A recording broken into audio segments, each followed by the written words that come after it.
So, I'm back with another video in this alternate picking series. In this one, we're going to talk about one note per string alternate picking. And some of the stuff here is pretty hard, so if you haven't checked out the previous 4 videos, I would highly recommend doing so. There's a lot of slightly more basic concepts in there that will be pretty useful before you get onto this. Now, most of the ideas here, people would normally sweep, but the problem is that if you avoid alternate picking these, you never really develop your alternate picking to the point it could get to if you actually bite the bullet and avoid sweeping for some of these more difficult patterns.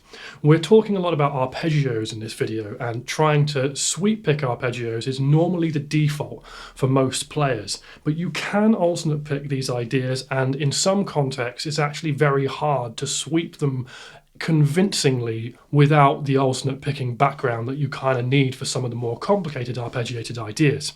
So I'm going to change the camera angle in this just so you can see what's going on a little bit better, and hopefully this video will really help you with fine-tuning your alternate picking for one note per string sequences. So when we're talking about one note per string ideas, most of the time we're going to be doing something arpeggiated. Not all the time, but this is normally where this crops up. Now if we take an arpeggio, let's say B major, D to B, so something like... What you'll notice about most people's playing with this is they will sweep that. Doing something like that, just because it's way easier to sweep that idea, and you get the results much faster out of sweeping these one note per string patterns. However, there is a problem with that. One, it's very, very, very easy to rush your sweeps with this, and even fantastic world-class players still do this. So you might hear something like... Something like that, for example, where it's not all even, it's not absolutely dead locked in with the groove. It's actually a little bit rushed or a little bit dragged, because the economy of motion of doing that actually makes the rhythm much, much more difficult.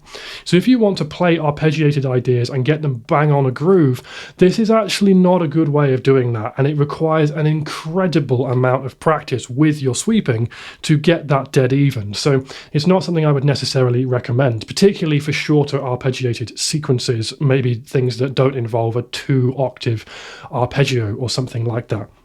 Now, what you'll notice is I'm using a demonstration pick here. You do not need to use one of these, but what I'm doing is, again, going back to that first video, pointing this pick towards the headstock and then rotating it very slightly in. So we start off with this pointing towards the headstock, and then we're pointing the pick inwards. This is really, really important. Do not start these ideas pointing towards the guitar. The reason being, if we look at how the pick slanting works there, if I try and point towards the guitar,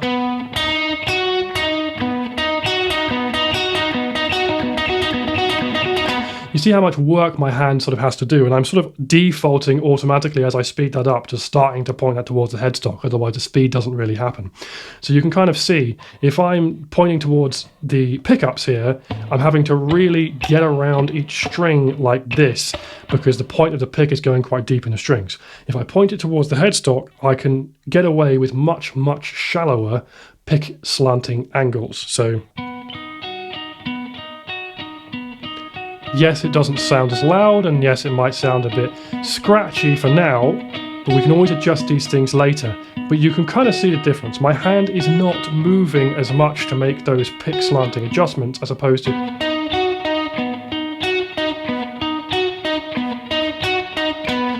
In that example, you can really see the difference there of how much extra twisting has to go on for me to make that work.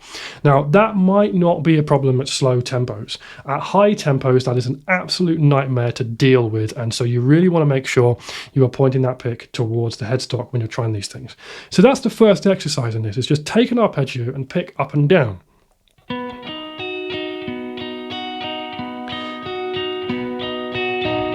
Now, the best thing to do here as well is to really pay attention to the scratchiness of your pick, and also how you get stuck on the strings. So if you're doing one of those motions, let's say it's the upstroke in the middle, going, and you're hearing it really pull the string out of place, and it's really clicky in that way that you can really hear, like...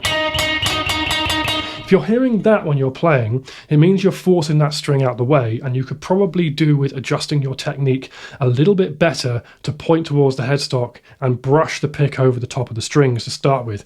So each one of these motions should sound like I'm brushing over the top of the strings.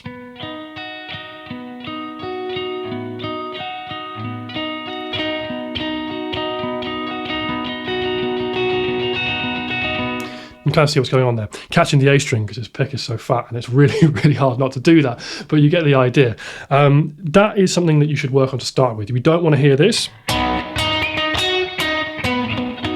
And you get that kind of really clicky, horrible, scratchy sound where you're really pulling the string out. It should sound nice and quiet, nice and even.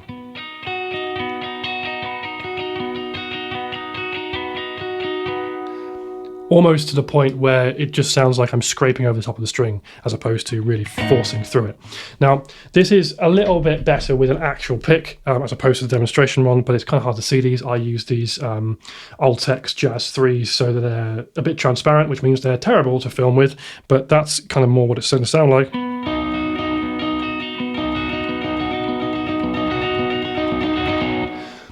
Again, you're noticing even when I'm speeding that up, I'm not catching any one particular string. None of that. That's not what we want, and you don't want to get into the habit of making these big pick slanting motions as you're doing this. Now, on a separate point, this is where me and guys like Troy Grady and all the pick slanting gurus out there have a major disagreement. And that major disagreement is I believe pick slanting should be a natural occurrence from the wrist that you don't think about and you don't manually do. What happens is when you relax the technique properly, you end up doing these things by default. His approach is to manually try and teach people how to do this, and I don't think that's particularly useful. So that's our sort of big diversion in terms of the directions we go as educators. Is he wants you to manually make these movements. I want you to not think about the movements at all, but relax so much that you're sort of naturally making them.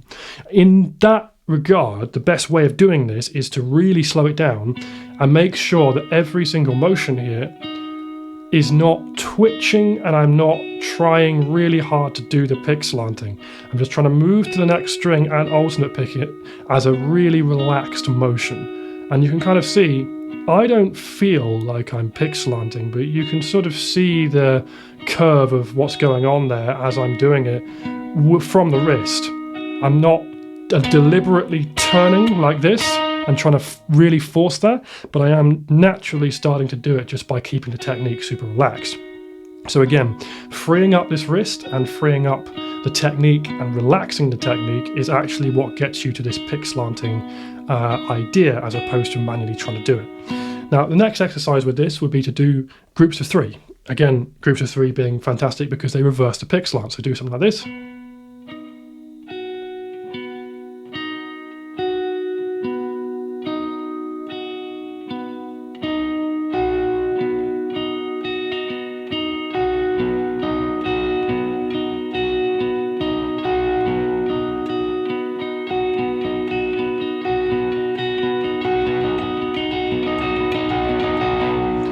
That kind of thing. And again, even when I speed that up, you're hearing I'm not catching the strings, I'm not forcing the technique. That's really, really important. As you speed these things up, don't catch the strings, don't force your technique in any regard. Do the same thing backwards. So now you get groups of three.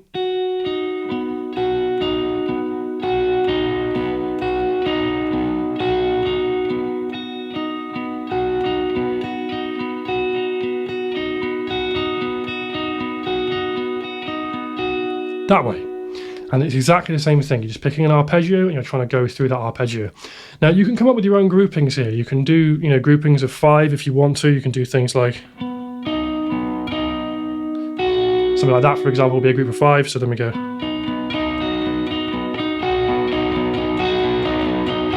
And the same things from the other videos apply here. Groups of 3s and groups of 5s are going to be your best bet here because the pick slant will reverse on the first stroke every single time. So you're starting off with a downstroke, and then you start off with an upstroke.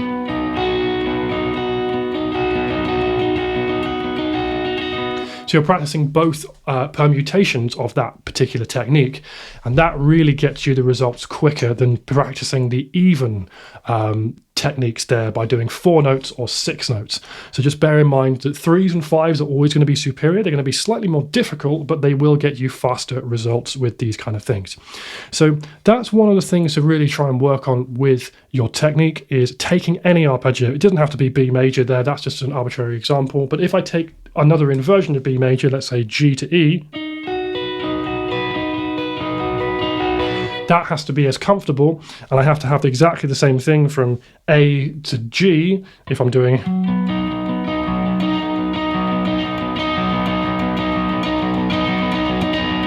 See, that one's not as good for me. That's a bit better. You're going to get to see I can have to warm up into that one. So that probably needs a little bit more practice on my end. But again, it's just trying to practice these things all across the guitar and all across the neck, just so you can really get the idea of what's going on there. And that's really, really important with this, is don't just sit there on one string set and get really comfortable with that, because then you will have to do it on a different string set and it's going to suck. So this is very, very simple stuff. But again, stuff people don't practice, and really make sure you are focusing on keeping that hand super relaxed when you're doing this and pointing the pick towards the headstock this way as opposed to into the guitar this way. Hopefully that helps.